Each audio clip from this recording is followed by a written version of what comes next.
What you've just heard is one of the many deaths from the monkey, the new major motion picture from Osgood Perkins, Stephen King, and James Wan. Experience it in theaters everywhere this Friday, because everybody dies, and that's life.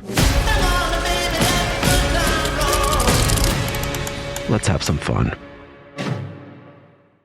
Hey everyone, and welcome back to Big Mad True Crime, where we get big mad over true crime. I'm your host, Heather Ashley, and today's case is out of Washington Township, Michigan. Small talk sucks, so let's dive in.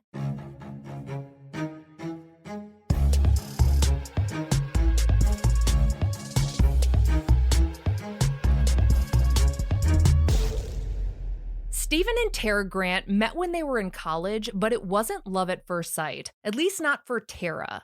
Tara actually had a boyfriend at the time, but Stephen was determined that he was going to be her forever. He bided his time in the friend zone and took every opportunity he could to make it out of there. When Tara's grandfather died and she had to go upstate for his funeral, an episode of Betrayed reports that Stephen surprised her at the funeral, and the rest was history. Tara felt like he proved that he'd really do anything for her. They dated for a while, got married, and had 2 kids, a little girl and a little boy. Tara and Stephen's family was the opposite of what's considered the traditional household. Tara was the breadwinner with a 6-figure income at a global engineering and construction firm, while Stephen stayed at home with the kids, occasionally working at his parents' machine shop, emphasis on occasionally. Tara's job involved a ton of traveling. She was usually gone throughout the week, a lot of times in Puerto Rico, but when the weekends rolled around, there was no place she'd rather be than with her family. She was the kind of mom that made every celebration a blowout. Click on Detroit reports that for one of the kids' birthdays, she did a cowboy-cowgirl theme, and it wasn't just hats, belt buckles, and plaid shirts. She had horses come so that the kids could take horseback rides in the backyard. For whatever reason, as time went on, Stephen decided that he needed help with the kids, who were 4 and 6 at that point, so he hired an au pair. An au pair is usually a young woman in her late teens or early 20s who comes to the US to provide childcare and housework for room and board. It wasn't like anything had changed. Tara's work schedule was the same. Stephen wasn't making the machine shop any kind of career, but he wanted help with the kids and he got it. The family went through a few au pairs, but by summer of 2006, they got a 19-year-old woman named Verena from Germany. Verena told the Macomb Daily that the Grants accepted her immediately. She felt like a part of the family, and it was one that she loved being a part of. She told the station that Tara and Stephen generally had the perfect home life. On February 9th of 2007, Tara headed home from Puerto Rico to spend the weekend with the kids and Stephen. Unfortunately, she found out she was going to have to go back a little earlier than planned, so when she got off the plane at around 10 p.m., she called Stephen to break the news to him. Stephen said he was folding laundry at the time, waiting for her to come home, and that he got pretty upset about the schedule change. So upset that it turned into a whole argument about how often she had to travel, and by the time Tara got home, it had escalated into something bigger and she wanted to leave. According to the Detroit News, he said that he heard her on the phone telling someone that she'd either be right out or be out in a minute, and then she was gone. He said that she walked to the end of the driveway, got into a dark-colored car, and left. Tara didn't come home that night, and she didn't come home Sunday night either. She was supposed to catch a flight back to Puerto Rico on Monday, but by Tuesday, Stephen said he still hadn't heard from her, so he called one of her coworkers in Puerto Rico to see if he knew where she was. The coworker said he didn't and that she hadn't shown up for her meeting, and that's the point that everyone knew something was off. According to Dateline, in the 10 years Tara had worked for the company, she had never missed a single day of work. I don't know how any human pulls that off, but Tara had. Even though Stephen hadn't heard from his wife in 4 days, he waited one more until Valentine's Day and instead of calling, drove over to the Macomb County Sheriff's Office and reported her missing. He told them that he hadn't seen her in 5 days, and immediately their ears perked up. They asked him why he'd taken 5 days to report his wife and the mother of his children missing, and according to Dateline, Stephen told them that Tara had taken off before and he figured she was just blowing off steam and would come back home.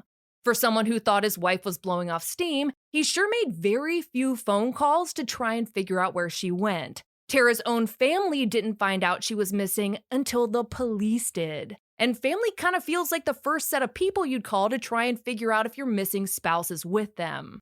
This was one of those times where the police felt icky about a situation right off the bat. So they asked Stephen if they could come to the house and look around. He had them follow him home, and they did look around the house, but found nothing that would have indicated where Tara was or what might have happened to her. They did notice a scratch on Stephen's nose, but according to the Detroit Free Press, he told the police that he'd gotten it working at the machine shop.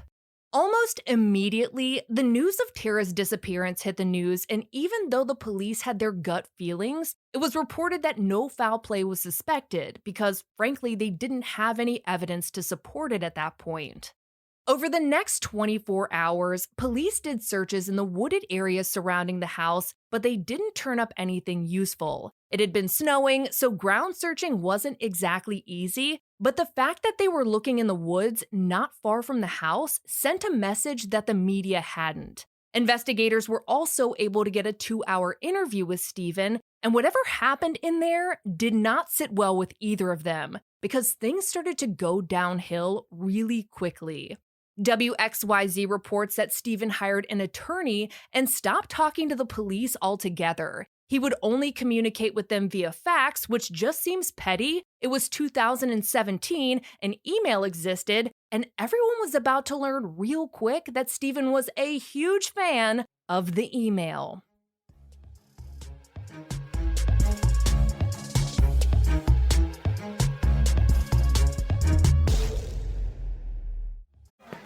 Yeah, sure thing. Hey, you saw that car yet? Yeah, sold it to Carvana. Oh, I thought you were selling to that guy. The guy who wanted to pay me in foreign currency, no interest, over 36 months? Yeah, no. Carvana gave me an offer in minutes, picked it up, and paid me on the spot. It was so convenient. Just like that. Yeah? No hassle. None. That is super convenient. Sell your car to Carvana and swap hassle for convenience. Pickup fees may apply.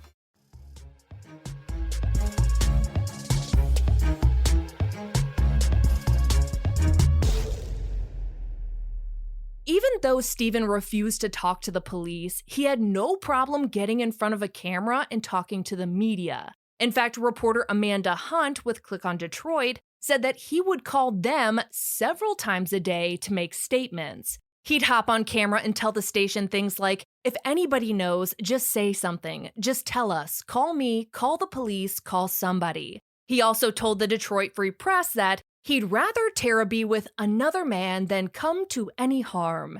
If you're wondering why he's talking like a knight at the round table, and where in the hell that would even come from, enter Stephen's ex-girlfriend. The media is a powerful thing, and when Stephen's ex-girlfriend saw on the news that Tara was missing, she felt like she should probably show the detectives the email Stephen had sent to her back in January, 15 days before Tara went missing. Shout out to the Detroit News who got a copy of them, and they go as follows. Stephen, I hope you keep at that nursing thing. You never know when I might need a sponge bath. If you want to practice, let me know. Ex-girlfriend, you are married. You shouldn't talk like that. How would you feel if Tara was talking like that to the old geezer? Stephen, I was only being helpful with the offer to be a test subject. I know they often draw blood from each other, etc. I was just being supportive, not dirty. I don't care about being married. I never have. It's that no conscience thing, I think. Ex-girlfriend, you have not changed a bit. Don't you worry about being burned eternally by the devil? Why did you get married in the first place? Seem like a cool thing to do?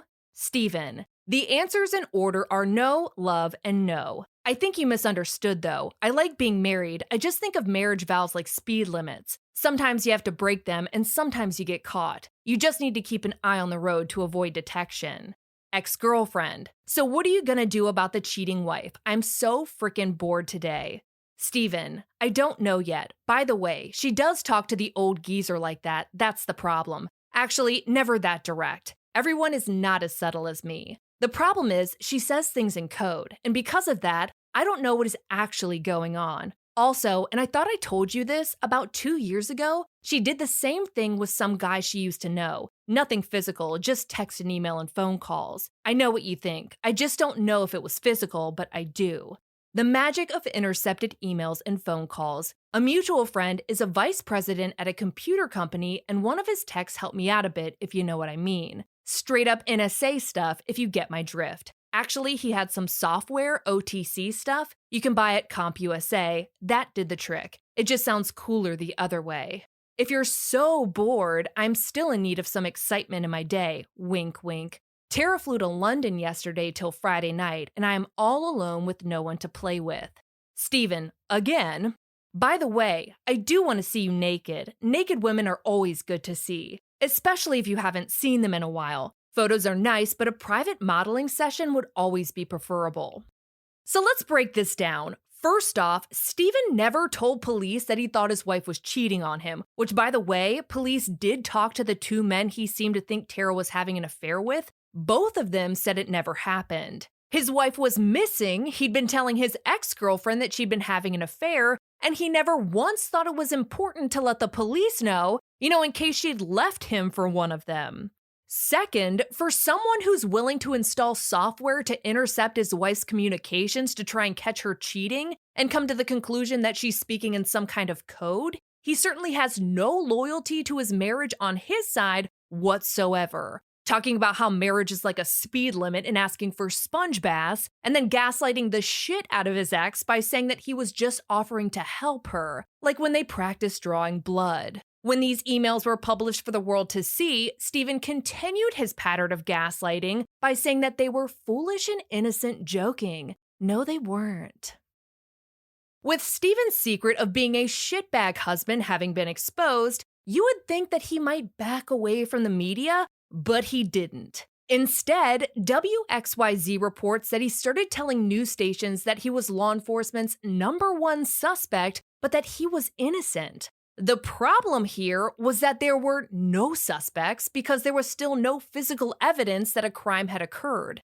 Detectives had never named him a suspect. They hadn't even spoken to him since their initial 2-hour interview, though they did tell the station that they were curious about why information that could be critical to Tara's case hadn't been provided. Steven had turned over some of the laptops in the house, but not all of them. The one Tara used the most hadn't been turned over. Steven's attorney told WXYZ that it was because it included Steven's personal and business documents and privileged information between him and his client. I'd love to know what business information was so top secret that the police couldn't see it while trying to locate his missing wife, and what he told his attorney that he didn't want detectives to see.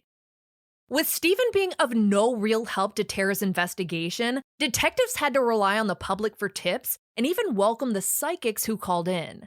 WXYZ reports that tips were called in saying that they'd seen her in Florida on Wheel of Fortune, and a psychic had said that Tara was in a wooded area. She wasn't in Florida, she obviously wasn't on Wheel of Fortune, and time would tell about the woods.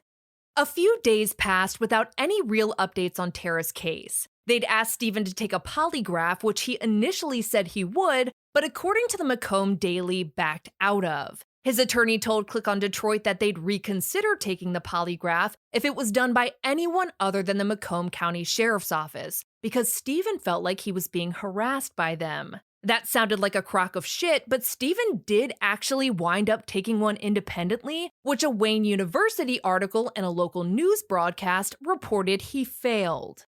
On February 23rd, 2 weeks after Tara disappeared, the sheriff announced that they were going to take advantage of the warmer weather, warmer being in the 30s, and do another search for Tara. They asked for the public's help and to specifically search wooded areas like Stony Creek Park, which was just a few miles from the Grant's house. At that point, Tara's sister Alicia told Click on Detroit that she knew what they were looking for. Though no one had come out and say it, they knew they were looking for Tara's body. More than 100 people came out and combed through the park for hours, but as hard as they tried, they didn't find any sign of Tara.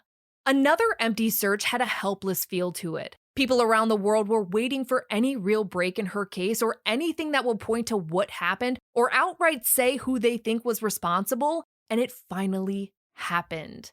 Detectives decided to stop holding back and finally used the word suspect. They didn't name a suspect, but they did say that Stephen's actions were suspect due to the discrepancies of what he had told them and what they'd come to find out during their investigation. For example, Stephen had told them that on the night Tara disappeared, he'd heard her on the phone with someone saying she'd either be right out or be out in a minute. But unless Tara was talking on an invisible phone, Stephen was a liar. They checked the records for Tara's cell phone and the home phone, and no calls had happened. The last call she had made was to the house when she had called Stephen. Things had been going downhill for Stephen since pretty much day one, but after this, his solo trip downhill became an avalanche of oh shit. The Macomb Daily was able to track down the Grant's au pair at the time of Tara's disappearance, and she was all the way back home in Germany. Her placement agency had removed her from the home when they caught wind of everything going on. On the night of Tara's disappearance, Verena told the Macomb Daily that when she got home at around 11:30 that night, Stephen ran down the stairs yelling something. She couldn't remember his exact words, but said that it was either, "Where are you?" or "What are you coming back for now?" Those are two very different statements, one seeming to be curious and another seeming to be pissed off, but let's keep going. Verena said that once Stephen realized it was her and not Tara, he apologized and told her that he and Tara had gotten into a big fight and that she'd left. The interesting thing about all of this is that according to the Macomb Daily article, Stephen's version of events was slightly different. Slight enough to almost seem like it wouldn't matter, but we're going to talk about it anyway. Tara got off the plane at around 10 p.m. that night. Even if it took her an entire hour to get home, Stephen said that they got into an argument on the phone that escalated into an argument in person, and boom, she was gone. That's still at least half an hour before Verena got home, but according to the Macomb Daily, he said that Verena got home minutes after Tara left.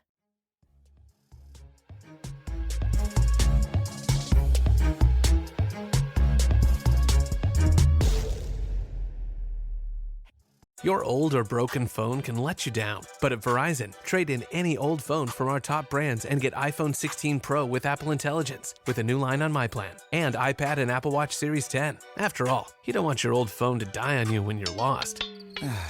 Perfect. Or for your broken phone to glitch at the worst possible time. Hey, can I get your number? Oh. Trade in your old phone for a brand new iPhone 16 Pro, iPad, and Apple Watch. Visit Verizon.com today. Additional terms apply. Service plan required for Apple Watch and iPad.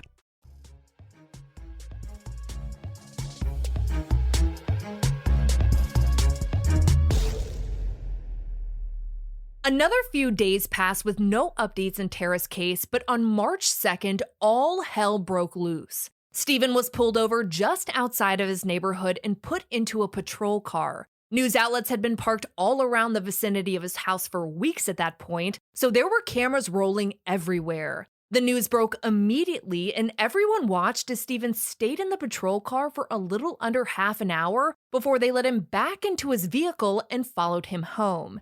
It turns out they had gotten a search warrant to search his entire house and his parents' machine shop.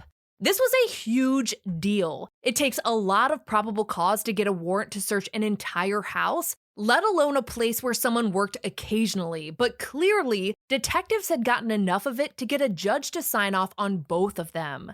Stephen's attorney was pissed. He told Click on Detroit that he didn't think there was enough probable cause to search, and that after everything was said and done, he was gonna shove that search warrant where the sun don't shine. It's always important to know all the facts before you make statements like that, because according to Click on Detroit, a woman who'd been walking her dog found a gallon-sized sandwich bag with blood in and on it. When police tested it, they found that it was human blood, which people don't generally go around putting in plastic bags in the woods, a dog hair, which Betrayed reported was similar to the hair of the Grant's dogs, and microscopic metal shavings, like you would find at a machine shop.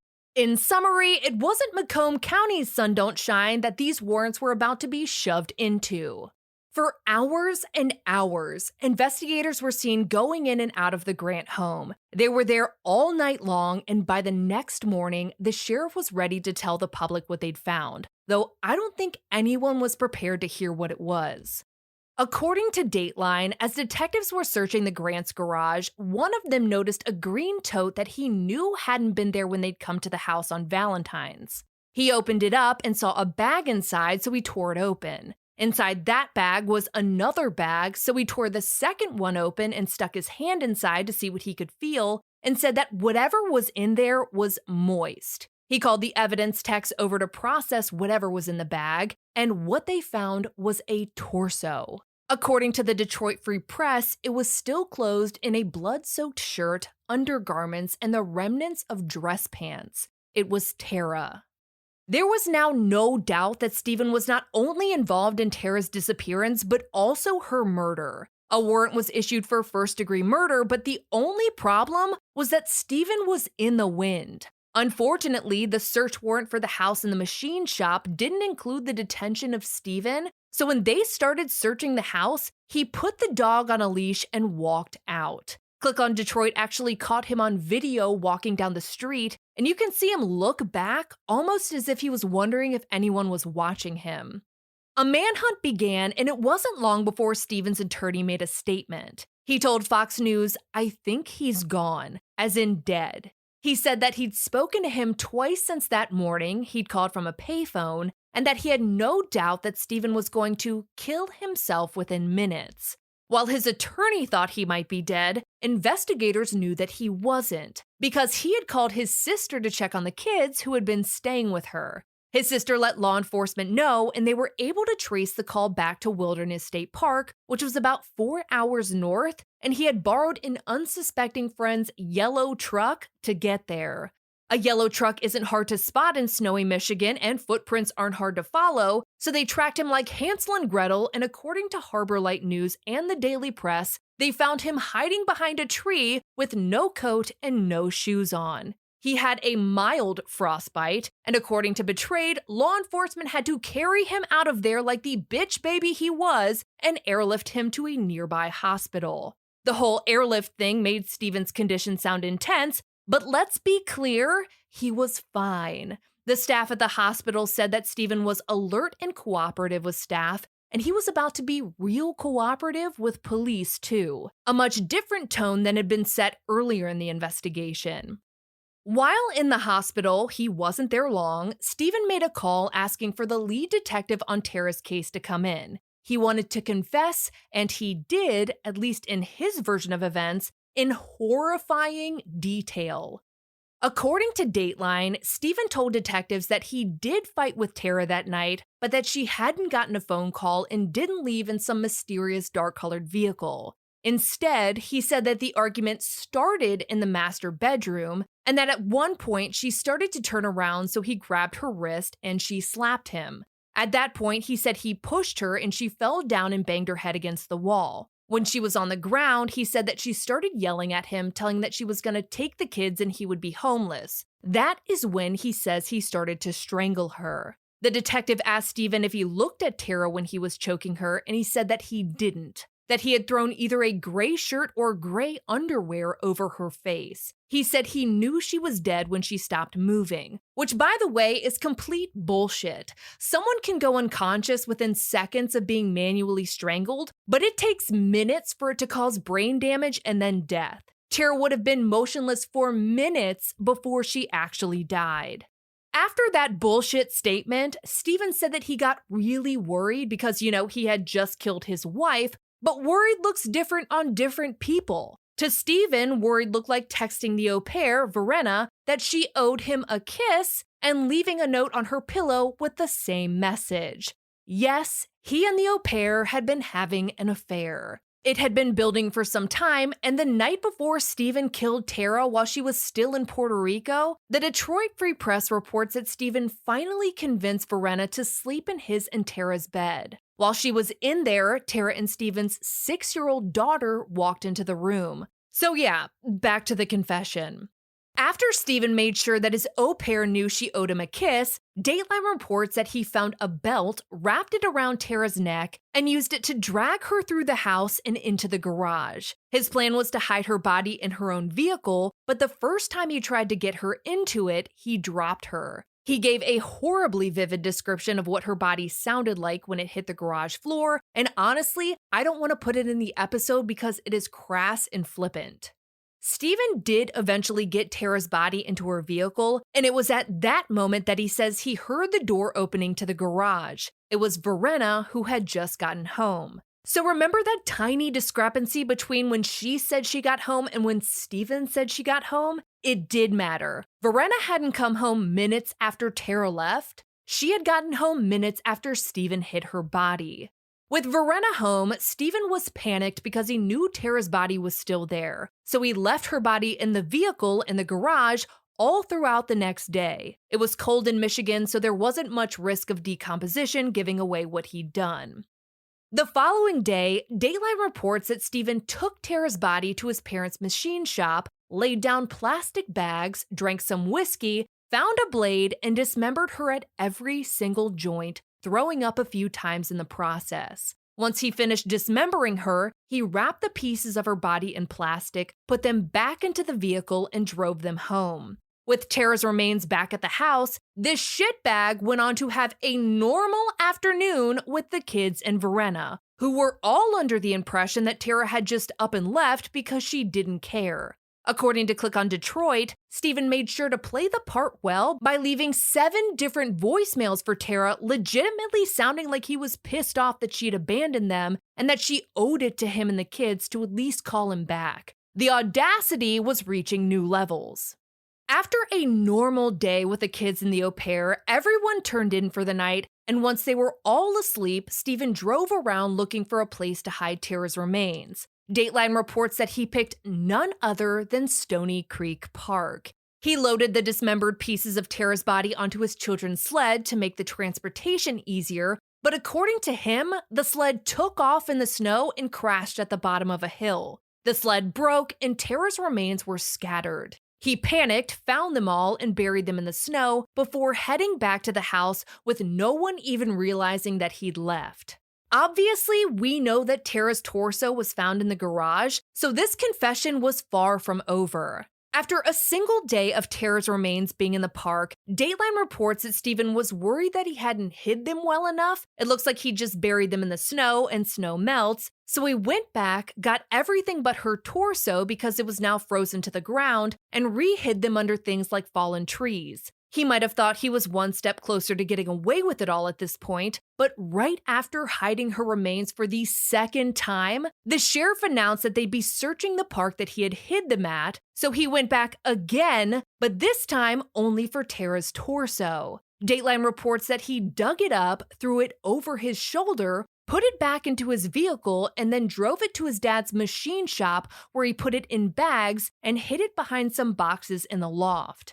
Tara's torso stayed in the machine shop for 5 days before Stephen started worrying that it was gonna thaw and start to smell, so he went to the shop, put it into that green tote, brought it back to the house, and put it in the garage. It's not uncommon for people in Michigan to keep things that need to be refrigerated in their garage, so if anything, Stephen may have thought this was gonna buy him a little time, but it bought him nothing. The tote is exactly how they caught him. They were eventually able to recover 11 out of 14 pieces of Tara's remains and had to DNA test every single one of them to confirm that they were all hers. With that, the sheriff's department was going to do whatever they could to make sure that he got the prison sentence he deserved.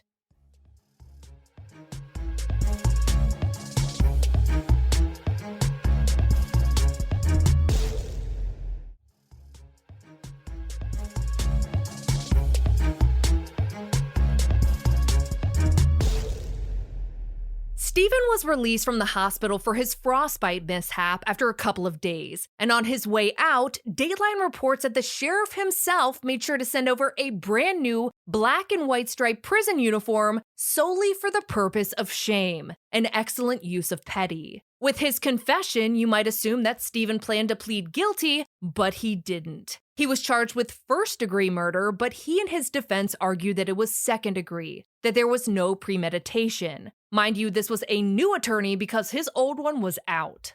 When it came time for Stephen's trial, the only argument was whether or not he'd be convicted of first-degree murder or second-degree. And first-degree doesn't always mean that you had an elaborate plan days or even hours in advance. It can mean that there was an opportunity for you to change your mind during the process and chose not to. When it comes to strangulation, you have a lot of time to change your mind. According to Click on Detroit, the medical examiner was firm in saying that it would have taken at least 3 minutes and 45 seconds for Tara to die, which might not seem like a lot when you're thinking about watching TV or listening to a podcast, but 3 minutes is a long time to manually strangle someone until they die. Continuing on with the argument for first-degree murder, it didn't make sense to many people why Stephen said that the two were arguing about her traveling for work so much. Tara's sister Alicia testified that Tara had never told her about her travels ever being an issue in their marriage. And frankly, it's because Tara traveled so much that Stephen was able to have a relationship with their au pair, a relationship that he'd started working on almost as soon as she got to their house. According to the Detroit Free Press, Verena said that it started off small with him telling her that she was beautiful and flirting with her, and then it turned to texting, and eventually Dateline reports that Stephen exposed himself to her. 8 days before Tara was killed, the Detroit Free Press reports that Stephen told Verena, "You're beautiful and I want to sleep with you," and started sending her texts saying that he was itchy, which apparently meant that he wanted sex. They kissed and cuddled, and on the night before Tara's murder, things got physical. Reports go into pretty graphic detail about what exactly happened between the two, but I think you get the idea.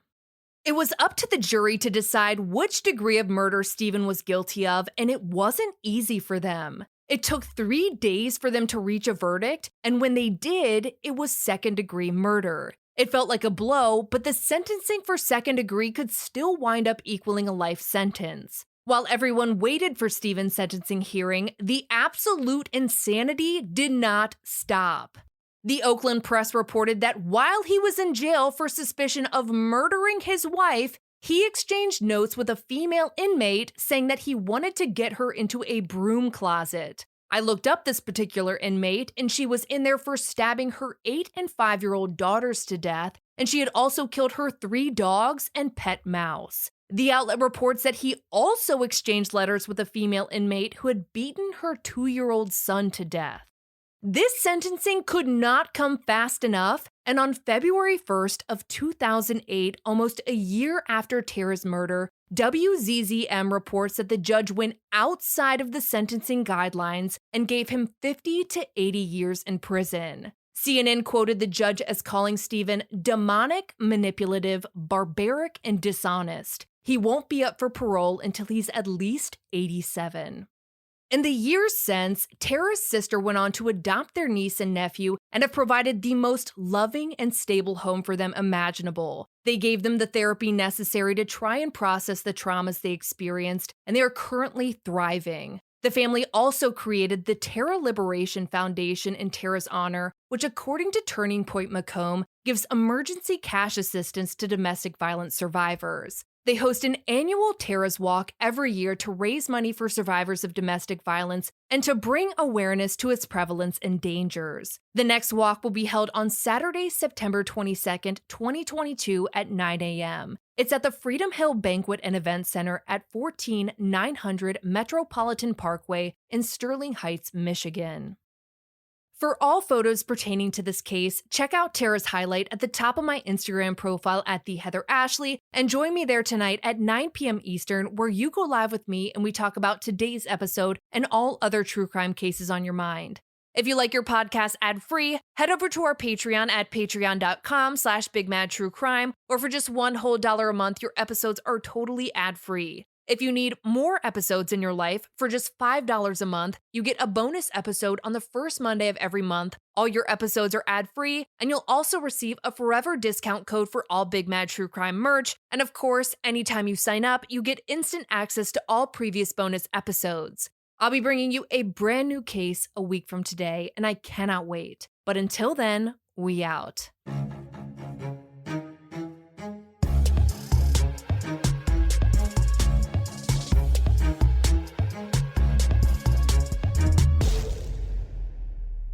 Additional note here, the Betrayed episode is titled Betrayed, Beware the Au Pair, and there's an episode of Scorned Love Kills titled The Au Pair Affair. Master of horror Stephen King raves about the monkey. You've never seen anything like it. It's insane. The monkey that likes killing our family, it's back. Critics are calling it the most fun horror movie in years. It's a bloody, bloody, bloody fun time. Dad, I'm scared. I know. From producer James Wan and Longlegs writer-director Osgood Perkins comes the horror movie event of the year, The Monkey. Rated R. Now playing in theaters.